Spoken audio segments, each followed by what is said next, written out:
It took me 2 years to take my existing dropshipping business and turn it into a successful $1 million e-commerce brand. If you have an interest in branding, a creative side, and a drive to make money online, you can do it also. But chances are the idea of starting a business is something you've thought about for years. For me personally, it took me about 3 years of procrastination and this constant research online before I finally actually did anything. And I think there's a few factors that contribute to this problem happening. There's just too much information out there, and there's just a lot of people telling you that it's not going to work. The story of Facebook ads being dead post iOS 14, and this idea that dropshipping is dead, are incorrect. If anything, Facebook ads are the easiest they've ever been. I can't really remember a time where you only needed one campaign and you could scale a business to $1 million. Before we jump into my brand and what I think contributed to it reaching that coveted 7-figure mark, I want to quickly clarify a few things. Dropshipping is the business model where you find products on AliExpress, you build a website on Shopify,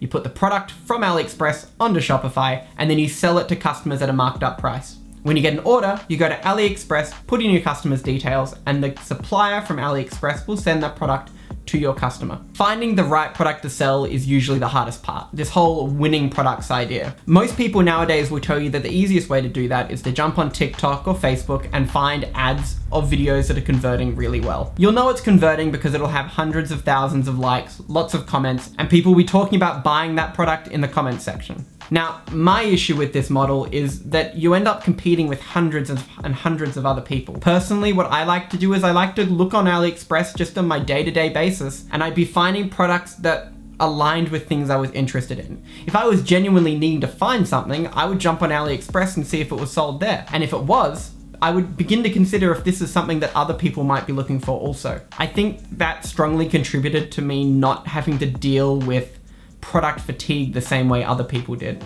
Product fatigue is essentially where you launch a product, scale it to $100,000, and then it just falls off a cliff. This happens all the time with dropshipping brands, and it's mostly because suddenly there's hundreds of competitors in the market, and the interest in the product dies when people realize it's actually not that good. A D2C brand like what I built, which came from a dropshipping business initially, simply just means that it's got custom branding, I'm using my own packaging, I took all the product photos myself, the website has been built and tailored to my brand, and I'm doing fulfillment in-house. Now you can use third-party logistics firms still, and it's still classified a D2C brand, but I chose the route of taking it all in-house and organizing fulfillment. This is because I wanted to be able to offer special add-ons which I didn't think a 3PL would be able to provide, at least to start with.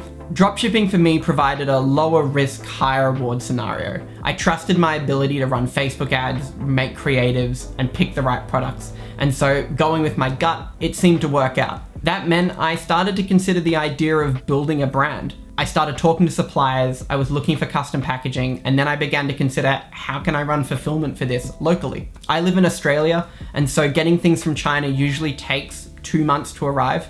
And if you order it via dropshipping, it typically takes 5 to 6 weeks to arrive. When the product started selling well, I realized it had real legs. And so I began going through the process of custom branding, getting custom packaging, and ordering stock for Australia. It was scary.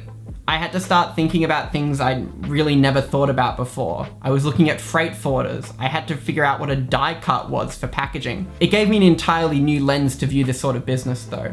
I'd been so used to just churning through products and not really thinking about the end result. Now I was considering, hey, what can I do with this in 2 years? I had to start talking to myself about things like direct marketing frameworks, running ads based on angles and psychographic information opposed to this sell, sell, sell mentality that dropshipping has. There was no more low stock 50% off ads. I was actually brand building now. I was talking directly to my consumer because I knew I wanted to be there for the long term. A quick bit of self-discovery advice.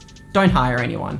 I tried agencies and I tried freelancers, but it was the wrong timing. At the start, you don't really need them. It's better for you to be in the business and actually learning every aspect of it to start with. That means learning how to run ads, how to design creatives with Figma or Canva, how to write copy that is compelling, and how to build a website with Shopify, which is really the first step. There's only 3 things you really need.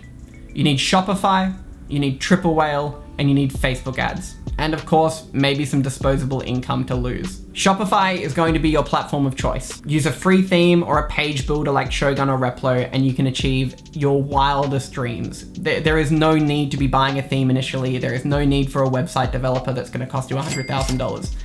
It's all there, and it's free. Triple Whale is going to be your source of truth. It connects your Facebook ads with Shopify and also allows you to include things like fixed costs, which could be subscriptions to Figma or Shopify, custom packaging, etc. For daily profit tracking, at least up until $30,000 a month, you don't really need anything else. And then Facebook ads, the platform that seems to divide the world of marketing. You have other options as well. You could be looking at TikTok ads or even looking at TikTok or Instagram organic. But for now, we'll just talk about Facebook since that's what I'm most comfortable with. I like to keep it simple. And though I'm not gonna dive completely into my ad strategy in this video, I will give you a quick rundown of what I do. You only need one campaign set up for conversion tracking and optimized for purchases. Do not create anything else. You don't need traffic campaigns. You don't need engagement campaigns.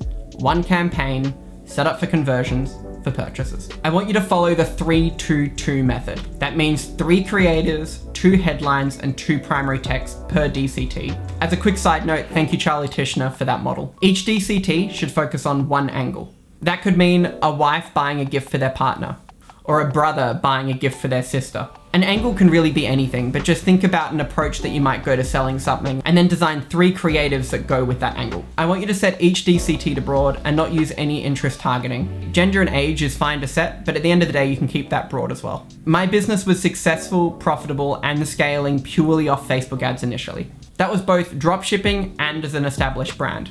I didn't begin to consider things like Google ads and SEO for another 6 months, though Google ads are a huge driver in profit for my brand now, and I'll talk about that another time. Let's talk about the money side of it. Dropshipping does cost, and so does running a brand. If you're not in a position where you can spend $40 to $50 a day on ads and potentially not receive anything back from it, then maybe dropshipping and Facebook ads isn't the right thing for you initially. What you could do is look at TikTok or Instagram organic as an option. There's a video that was put out recently by a guy called Mikey where he described how he went to 100K selling a product on TikTok and Instagram via organic content. I'll link that below along with Triple Whale and Shopify. If you take one thing away from this video, I want you to see this as the starting line. You're going to learn so much more from acting rather than just researching. Videos are great, but just like learning a new language or learning how to code, you need to implement that information quickly. And that means starting a business now. Good luck.